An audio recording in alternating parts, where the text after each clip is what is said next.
నెలకి 50,000 నుండి 60,000 ఆదాయం రన్ టైలర్ యాప్లో ఆర్డర్ కంప్లీట్ చేసి పేమెంట్ పొందండి. ఫుడ్ ఇన్ఫెక్షన్ వల్ల ఒక ఫ్యామిలీ మొత్తంగా కూడా హాస్పిటలైజ్ అవ్వడం అండ్ దట్టు బోనాల పండుగ రోజు దావత్లు అందరికీ కామనే. సో అట్లనే వాళ్ళ చుట్టాలను పిలుచుకొని దావత్ చేసుకున్నటువంటి టైంలో మరి ఏం జరిగిందో ఏందో తెలీదు. మనకున్నటువంటి ఇన్ఫర్మేషన్ ప్రకారం అయితే యాక్చువల్లీ వాళ్ళు ఒక చికెన్ అండ్ దాని తర్వాత బోటి కూర ఇవి రెండు తినడం వల్ల ఇప్పుడు ఒక పర్సన్ అయితే చనిపోయిండు. మిగతా 8 మంది ఎవరైతే ఉన్నారో ఆ 8 మంది కూడా ప్రస్తుతం హాస్పిటలైజ్ అయిన పరిస్థితి. ఇది వాళ్ళ ఇల్లు అనమాట. యాక్చువల్లీ ఇది వాళ్ళ ఓన్ హౌస్ అని చెప్తున్నారు. చనిపోయింది శ్రీనివాసరావు. సో ఇది వాళ్ళ ఇల్లు. యాక్చువల్లీ ఇది ఆర్టీసీ కాలనీ. బికాస్ ఆయన ఆర్టీసీ ఎంప్లాయీ కూడా, ఓన్ హౌస్ అండ్ 2 కూతుర్లు మాత్రమే ఉన్నారు. ఇక్కడ మనం చూడొచ్చు కదా, యాక్చువల్లీ ఎవరైతే చనిపోయినరో శ్రీనివాసరావు అనే వ్యక్తి ఎవరైతే చనిపోయారో నిన్న చనిపోయిండు. ఫుడ్ ఇన్ఫెక్షన్ వల్ల ఒక మనిషి చనిపోవడం అనేది చాలా రేర్ ఆఫ్ ది రేర్ జరుగుతుంటుంది. కానీ మరి ఎందుకు ఇట్లా జరిగింది ఏంటి అనేది ఒక్కసారి మాట్లాడే ప్రయత్నం చేద్దాం. యాక్చువల్లీ ఈ ఇంట్లో ఎవరైతే ఉండాలనో ఓనర్లు ఎవరైతే ఉన్నారో ఆ ఒక్క పర్సన్స్ కూడా లేరు ఇప్పుడు. వీళ్ళందరూ కూడా వాళ్ళ రిలేటివ్స్ ఈ ఇన్సిడెంట్ తెలిసిన తర్వాత వాళ్ళు వచ్చిండ్రు. వాళ్ళకు కూడా అసలు ఏం చేయాలనో అర్థమైతలేదు. వాళ్ళు కూడా పెద్ద కన్ఫ్యూజన్లో ఉన్నారు. మీరు ఏమవుతారమ్మా అంటే శ్రీనివాసరావుకి ఏమవుతారు? తమ్ముడవుతాడు. సొంతం చిన్నమ్మ కొడుకు తమ్ముడవుతాడు. ఏమైందమ్మా అసలు? పొడ్డు ఇన్ఫెక్షనే అని అంటున్నారమ్మా. మేము అయిపోయినాక నాకు 11 గంటలకు కాల్ వచ్చింది. అప్పుడే వెంటనే వచ్చాను. మాది మాబనార్ పక్కకు నవపేట, అక్కడ నుంచి వచ్చింది. అదే బోనాల పండగకి ఎవరిని పిలుచుకున్నారు? వాళ్ళ 2 కూతుర్లు, ఒక అల్లుడు వచ్చిండు. వాళ్ళు తినడం వల్ల సాయంత్రం మధ్యాహ్నము 3 పూటలు తినడం వల్లనే ఇన్ఫెక్షన్ అని అంటున్నారు. తాతయ్య బాగానే ఉన్నాడు. వాళ్ళ సీను వాళ్ళ భార్య బాగానే ఉంది. ఆమె నాన్ వెజ్ ముట్టుకోదు. ఆమె బాగుంది. అంటే ఆమె బాగుందంటే ఏం కాలే? హాస్పిటల్ కాలే. వీళ్ళందరినీ చూసి ఆమె కొంచెం ఇబ్బంది పడి టెన్షన్ పడి పడిపోయింది. అట్లా ఆమె తినలే. ఓకే, ఏమని చెప్తున్నారు అసలు? అంటే గిట్లా తినడం వల్ల గిట్లా మనిషి చనిపోవడం అయితే మనం ఏమన్నంటే తినడం వల్ల 3 పూటలు తిన్నాడు. ఆయనకు కొంచెం ఆల్కహాల్ రాత్రి నైట్ తీసుకున్నందుకు కూడా ఇబ్బంది అయ్యింది. మోషన్స్ వాంటింగ్స్ అయినందుకు హాస్పిటల్కు రమ్మంటే రాలేదు. బలవంత భార్య నిన్న 9 గంటలకు లాక్కెళ్ళింది ఆటోలో వేసుకొని. అప్పటికే కొంచెం కింద మీద అయిపోయింది అప్పటికి. సో ఇది మీరేమవుతారండి? మేనమామ అవుతారు. ఏమైంది మీకు? ఎవరు చెప్పారు? మీరు ఏడుంటారు? నవాపేట. ఏమై ఉంటుంది గిట్లా? బోటి కూర అనేది మామూలుగానైతే మంచిగా క్లీన్ చేస్తారు, దాన్ని ఉడకబెట్టిన తర్వాత కానీ వండరు. దానివల్ల ఎట్లయితుంది ఏమో మేడం, ఇక దానివల్లనే చికెన్ బోటి వల్లనే జరిగింది అని చెప్తున్నారు డాక్టర్లు చెప్తున్నారు. వాళ్ళు ఇన్ఫర్మేషన్ కరెక్ట్ ఇస్తలేరు. ఓకే, మీకు ఏమనిపిస్తుంది అట్లా బోటి కూర తింటే? నిజంగా అట్లా అవుతుందా? ఏమి కాలే మేడం, మస్తు సార్లు తిన్నారు వాళ్ళు. ఎన్నోసార్లు తిన్నారు. చికెన్ మటన్ అదే బోటే తిన్నారు. ఎక్కువ తినడం వల్ల అదే ఎప్పటికీ వాళ్ళు అదే తింటుండ్రి. మటన్ దగ్గర పోకుండ్రి. ఎప్పుడు వచ్చినా కానీ ఏ పండుగకైనా బోటి మా చికెనే తింటుండ్రి. దానివల్లనే జరిగింది అని చెప్తున్నారు. ఇంకేమన్నా అయి ఉండొచ్చా బోటి కూర కాకుండా? ఏమో మేడం, ఇంకేం తెలియదు. మండే రోజు సాయంత్రం వెళ్ళింది కదా, ఇక్కడ తినేసి మండే రోజు సాయంత్రం వెళ్ళింది వాళ్ళ మహబూబ్ నగర్ వెళ్ళింది, తిమ్మసాన్పల్లె. అక్కడ కూడా ఆమె అవస్థ పడుతుంది. గ్లూకోజ్లు ఎక్కినాయి ఆమెకు కూడా. నడివే పరిస్థితి. ఇప్పుడు అన్నయ్య చనిపోయిందంటే కూడా ఆమె రానికి వస్తలేదు. ఇప్పుడు లేదు, లేదు, ఆమె వెళ్ళిపోయింది. ఇక్కడ తిని సాయంత్రమే బోనాలు ఉన్నాయి. మంగళవారం రోజు వాళ్ళతోటి తిమ్మసాన్పల్లెలో బోనాలు ఉన్నాయి. ఆ బోనాల కొరకు ఈమె వెళ్ళింది. ఇక్కడ నుంచి సాయంత్రమే వెళ్ళింది. ఆమెకు కూడా అవస్థ పడుతుంది అక్కడ. మంచిగా లేదు ఆమెకు కూడా. ఈ ఇన్సిడెంట్ ఇంత పెద్దగా అయింది కదా, ఫ్యామిలీయే మొత్తం అందరు హాస్పిటలైజ్ అయింది కాబట్టి ఇంత పెద్ద ఫుడ్ ఇన్ఫెక్షన్కి సంబంధించిన ఇన్సిడెంట్ అయింది. అసలు ఎవరైనా గవర్నమెంట్ అఫీషియల్స్ ఇంకెవరైనా కాంటాక్ట్ అయ్యిండ్రా? గవర్నమెంట్ అఫీషియల్స్ అంటే మ్యామ్ ఈరోజు ఎమ్మెల్యే సార్ వచ్చారు, వచ్చి విజిట్ చేశారు, పేషెంట్స్ అందరినీ చెక్ చేశారు, వాళ్ళతో జస్ట్ కాన్వర్జేషన్ అయితే జరిగింది, నార్మల్ కాన్వర్జేషన్. నిన్న డిపార్ట్మెంట్ నుంచి పోలీస్ ఆఫీసర్ వచ్చారు, వాళ్ళు వచ్చి జస్ట్ ఇన్స్పెక్షన్ లాగా చెక్ చేసి అప్పుడు మేము ఆల్మోస్ట్ ఇంకా పోస్ట్ మార్టం ఇదంతా మేము ఎక్స్పెక్ట్ చేయలేదు. ఇంకా ఇది ఇంకా మా ఫేత్ అనుకున్నాం యాక్చువల్లీ చెప్పాలంటే. వాళ్ళు వచ్చి స్టాప్ చేసి బాడీని తీసుకెళ్ళి అక్కడ హాస్పిటల్ ఎవరైతే అడ్మిట్ అయ్యారో వాళ్ళు సేఫ్గా రిటర్న్ అయిన తర్వాతనే మీరు వచ్చి పోస్ట్ మార్టంకి ఫార్మాలిటీ స్టార్ట్ చేయాల్సి ఉంటుంది. పోస్ట్ మార్టం అయిన తర్వాతే మీకు బాడీని హ్యాండ్ ఓవర్ చేస్తామన్నారు. ఏమంటారు, చనిపోయిన తర్వాత జరిగిన యాక్చువల్ ప్రాసెస్ ఇంతవరకే.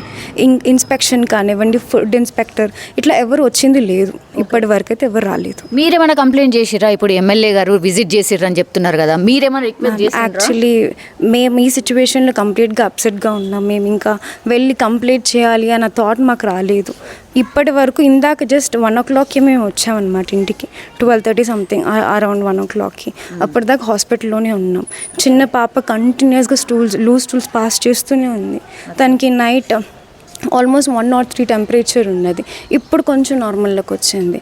ఇప్పటి వరకు తను ఏం కన్జ్యూమ్ కూడా చేయలేకపోయింది. అమ్మమ్మ కూడా అలాగే ఉన్నారు. వాళ్ళు మాట్లాడడానికి కూడా వాళ్ళకి పేషెన్స్ లేదు, అంత ఇదిగా అయిపోయారు. శ్రీనివాస్ గారు మన్మరాలా? శ్రీనివాస్ గారి చెల్లెల కూతురు, అంటే మేనకోడలు, చిన్న పాప, she's around 7 years old. Even తను కూడా అడ్మిట్ అయి ఉన్నారు.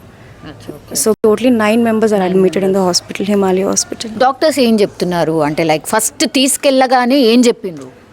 మ్యామ్ యాక్చువల్లీ డాక్టర్స్ ఏమన్నారంటే ఒక 1/2 hour బిఫోర్ మీరు ముందుగా తీసుకొచ్చి ఉంటే we would have saved his life అని అన్నారు. బికాజ్ చెప్పాలంటే కొంచెం బాబాయ్ కూడా ఇనిషియేటివ్ తీసుకొని వెళ్ళి చెక్ చేయించుకుందాం అన్న ఒక మోటివ్తో హాస్పిటల్కి త్వరగా వెళ్ళి ఉంటే మేబీ ఆయన సేఫ్గా తిరిగి వచ్చేవారేమో. అంటే ఏముండే ఇష్యూ ఏముండే? ఇప్పుడు వామిటింగ్స్, మోషన్స్ అనగానే ఫస్ట్ ఏముంటుంది అంటే డిహైడ్రేట్ మ్యామ్, సివియర్గా డిహైడ్రేట్ అయ్యారు అండ్ వాళ్ళు ఏమి తీసుకోలేకపోయారు. సివియర్ వామిటింగ్స్ అయ్యాయి, లూజ్ స్టూల్స్ కంటిన్యూస్గా పాస్ చేశారనమాట. మండే కంప్లీట్గా ఇదే జరుగుతున్నది, ఫ్రీక్వెంట్గా పాస్ చేస్తున్నారు. ఇంట్లో ఎంతమంది ఎన్ని రకాలుగా చెప్పినా కూడా హాస్పిటల్కి మాత్రం వెళ్ళలేదు. సో నిన్న ఫోర్స్ చేసి బలవంతంగా ఇదే డోర్ దగ్గర చాలా సేపు బలవంతం చేసి రిక్వెస్ట్ చేస్తే అప్పుడు మేము ఫోర్స్ఫుల్గా ఆటోలో ఎక్కించుకొని వెళ్ళాం హాస్పిటల్ దగ్గరికి. హాస్పిటల్కి లోపలికి రీచ్ అయిన ఒక 5-10 minutesకి డాక్టర్స్ చెప్పారు ఈజ్ నో మోర్, దారిలోనే ఆయన చనిపోయారని చెప్పి. సిపిఆర్ అవన్నీ చెక్ ఈ నుంచి నడుచుకుంటూ వెళ్ళలే, హాస్పిటల్ దారిలోనే జరిగిపోయింది. బట్ వీళ్ళకి తెలియలేదు, వీళ్ళు కంగారులో ఉన్నారు కదా, వాళ్ళకి పల్స్ అంతా అర్థం కాలేదు. అలాగే వీళ్ళు హాస్పిటల్కి తీసుకెళ్లారు. తీసుకెళ్ళిన వెంటనే వాళ్ళు చెప్పారు ఈజ్ నో మోర్ అండి, మీరు కొంచెం త్వరగా తీసుకురావాల్సిందని చెప్పారు డాక్టర్స్ కూడా. సిపిఆర్ చేశారు, అంతా చెక్ చేసి కూడా మీరు కొంచెం ఎర్లీగా తీసుకొచ్చి ఉంటే ఏమైనా చేసేవాళ్ళము. వాళ్ళు ఏం తిన్నారు అసలు? తినడం అంటే మ్యామ్ చికెన్, బోటీ ఇవి 2 మాత్రమే ఇంట్లో ప్రిపేర్ చేశారు విత్ బగారా రైస్. మార్నింగ్ అదే తిన్నారు, లంచ్లో అదే తిన్నారు, డిన్నర్లో కూడా అదే తిన్నారు, ఇంకేం చేంజ్ లేదు. ఏ రోజు చేశారు? ఇది సండేనా? Morning ma'am, Sunday morning prepare చేశారు. సో బ్రేక్ఫాస్ట్, లంచ్, డిన్నర్ ఇవే తిన్నారు ఈ 3 పూట్ల కూడా. బట్ నైట్ టైంలో ఆల్కహాల్ తీసుకున్నారని తెలిసింది మాకు కూడా.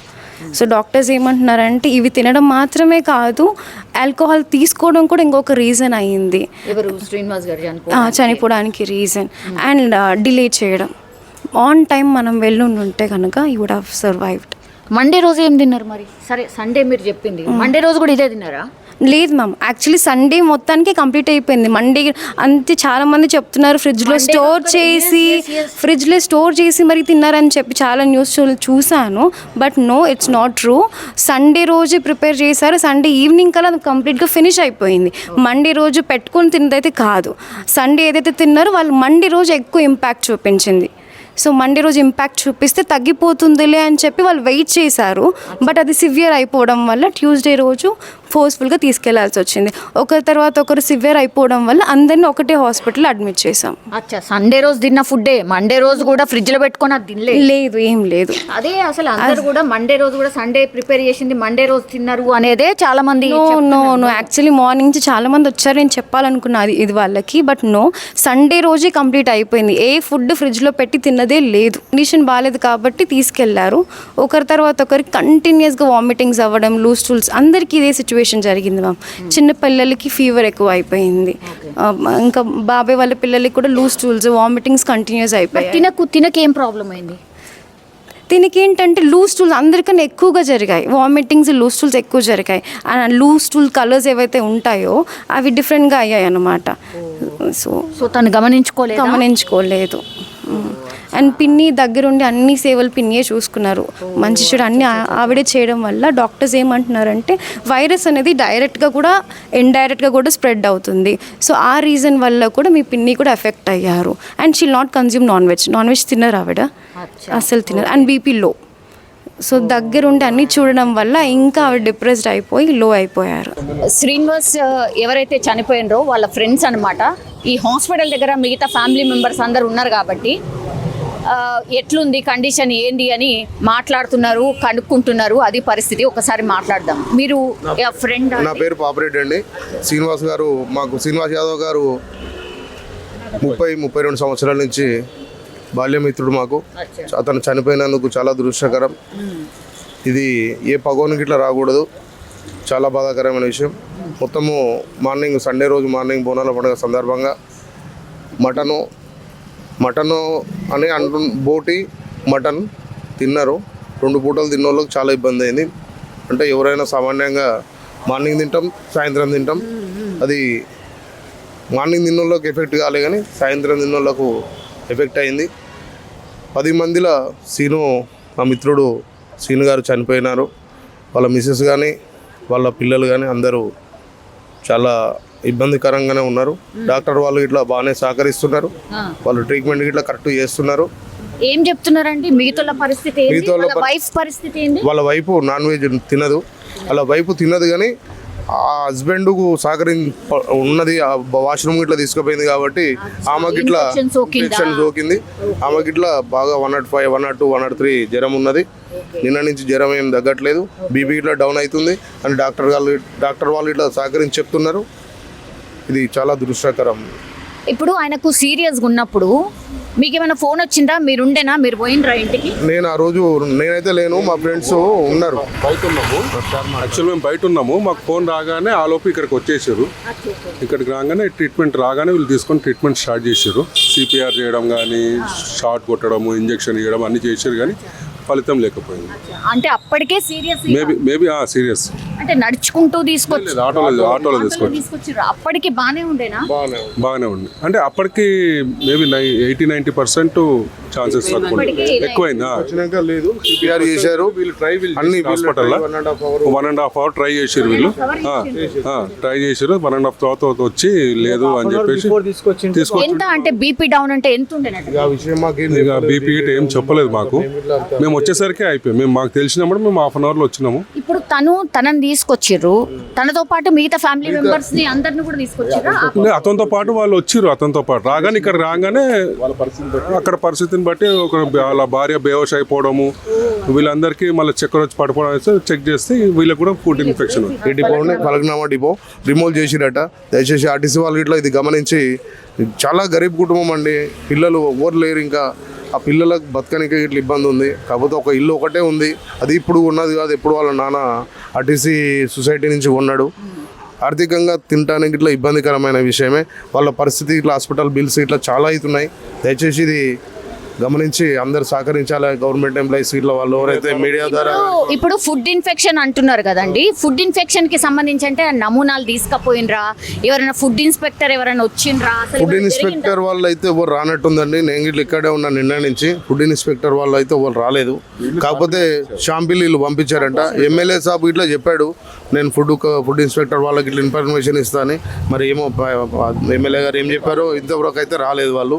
కాకపోతే హెల్త్ డిపార్ట్మెంట్ వాళ్ళు, గవర్నమెంట్ డిపార్ట్మెంట్ వాళ్ళు అయితే వచ్చి బాడీ కండిషన్, వాళ్ళ పరిస్థితి కండిషన్స్ అన్ని తెలుసుకున్నారు.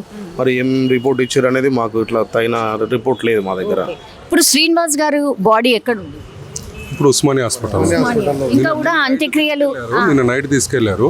అంత్యక్రియలు చేయాలంటే ఇప్పుడు ఫ్యామిలీ మొత్తం పైన అడ్మిట్ ఉన్నారు. ఏ విధంగా చేయాలి? అంత్యక్రియలు చేయలేం కదా, అందుకని ఉస్మానియాలో ఉన్నారు. ఇప్పుడు వీళ్ళు డిశ్చార్జ్ అయితే మనం అక్కడ ఇన్ఫార్మ్ చేస్తే పోస్ట్ మార్టం చేస్తారు.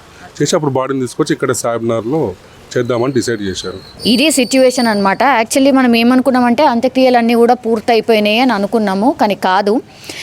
స్థానికంగా ఉన్నటువంటి ఎమ్మెల్యే వచ్చి విజిట్ చేసిండ్రు, మాట్లాడినరు. ఆ తర్వాత ఇప్పుడు ఎగ్జాక్ట్ రీజన్ ఏంది అండ్ హాస్పిటల్లో ఉన్న వాళ్ళు ఇక్కడికి వచ్చి వాళ్ళకిచ్చి వాళ్ళు అసలు ఏం జరిగింది ఏంది తెలిసిన తర్వాతనే పోస్ట్మార్టం అంతా పూర్తి చేసిన తర్వాతనే అంత్యక్రియలు జరిగే అవకాశం అయితే కనిపిస్తోంది. కానీ నిజంగానే ఎవరు కూడా ఎక్స్పెక్ట్ చేసి ఉండరు.